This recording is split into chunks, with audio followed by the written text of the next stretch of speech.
Good evening. We present the news summary. The return of Air France to Seychelles is a boost to the tourism industry and will encourage more people to travel to Seychelles. The minister responsible for tourism, Sylvestre Radugon, was speaking after the Air France flight touched down at Pointe-Larouet International Airport this morning after more than a year of absence. Air France landed in Seychelles at 7:10 a.m. After more than a year and a half absence due to the COVID-19 pandemic, as customary, it was welcomed back with a water cannon display. On board the Airbus A330 aircraft were 203 passengers. It will be providing 2 weekly direct flights between Seychelles and Paris Charles de Gaulle on Mondays and Fridays. The French ambassador, Dominique Mas, the minister responsible for tourism, Sylvestre Radugon, and other officials from the tourism department were present to witness this event and welcomed the passengers. Minister Radugon described Air France's arrival as a boost for the tourism industry. It's of great significance. It's yet another flight, international flight, a direct flight from one of our main markets. So it's great that French visitors now can travel directly to Seychelles, take shorter time on a direct route, and also facilitate the countries surrounding France to be able to make use of this direct flight. A special welcome was also in store for visitors, where a cultural group were performing traditional dance and music at the airport. The initial task of the new Seychelles National Institute for Culture, Heritage and Arts will be to promote efficiency in all sections that were formerly part of the Department of Culture. It was the mayor of Victoria, David André, who made the comment after the official launching ceremony of the institute. The institute will be a self-governing and independent body and will be under the authority of the head of state. The mayor of Victoria noted that the creation of the institute is a new era in the governance and management of culture in Seychelles.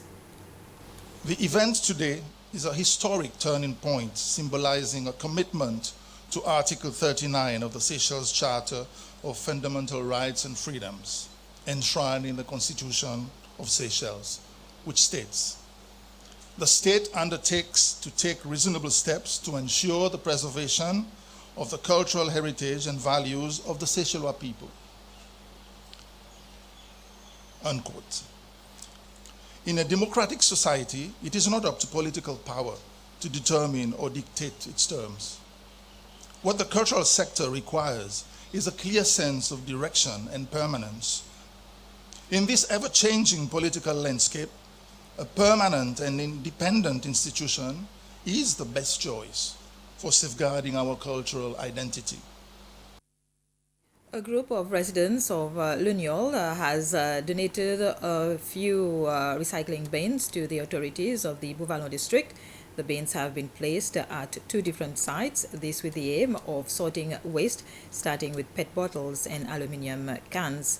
Two representatives of the group, Marianne La Obcha and Patrick Dice, say they hope that the initiative is adopted in other communities.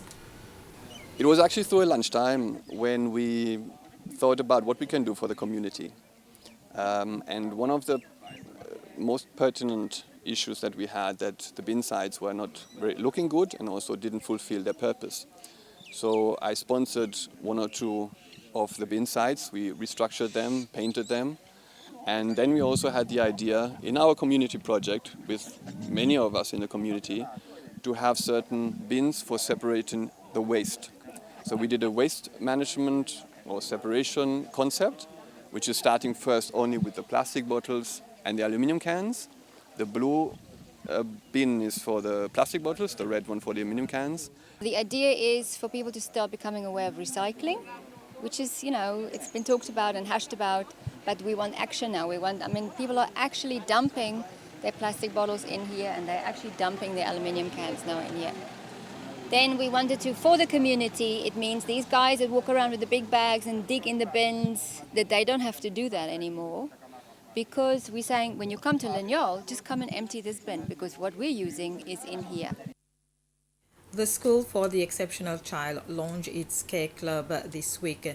The chairperson of Care, Sarah René, presented the school with several sets of prevention learning packs during a short ceremony, this to reinforce the campaign against drug abuse. The Care Club awareness campaign at the school is supported by the First Lady, Linda Ramkalawan. Emeni Nadi Zialo, previously a student at the School for the Exceptional Child, was also present to give his support to the students. The controversy surrounding the creation of a Coco de Mai shaped sex toy has prompted moves to secure more legal protection for the giant nuts image. There have been calls to ban a boutique in London from marketing the battery-operated device. The furore erupted when a Seychellois social media influencer expressed outrage online at what he termed cultural appropriation of the nut. See, the Coco de Mai is a national emblem of Seychelles, which is where I'm from. It's the biggest. It began with an online rant by model and social media influencer Jeff Kisubi to his 70,000 followers. And this is what stimulated his fury, a Coco de Mai branded 10-speed sex toy. I know people would say that the Coco de Mai belongs to nature. I want the company to acknowledge it does not come from Britain. And for people to maintain culture for the future generation, it can't be stolen. It can't be appropriated. The 2,500 rupee device is being marketed by this London boutique, operating legally for 2 decades under the Coco de Mai name. It's disrespectful and insensitive. No problem. Okay. It's okay. They are not supposed to use it. She should ask us, because it is ours in terms of the ownership of the symbol. Victoria's mayor has joined the condemnation amid concern about the vulnerability of this country's other cultural icons. Yeah, it is disrespectful, and it doesn't give a good image of Seychelles and of the Coco de Mai. It is very urgent that in Seychelles we do something to make sure that we protect everything which is ours. That call's been heeded, but the Trade Department believes the toy maker hasn't broken any laws. At the time that this was registered in the UK, we still had a very old law with regards to intellectual property. And today we are better placed to try and address such matters. We should be thinking about our islands, the name of our islands. We should be thinking about our endemic plants. We should be thinking about the endemic birds that we have.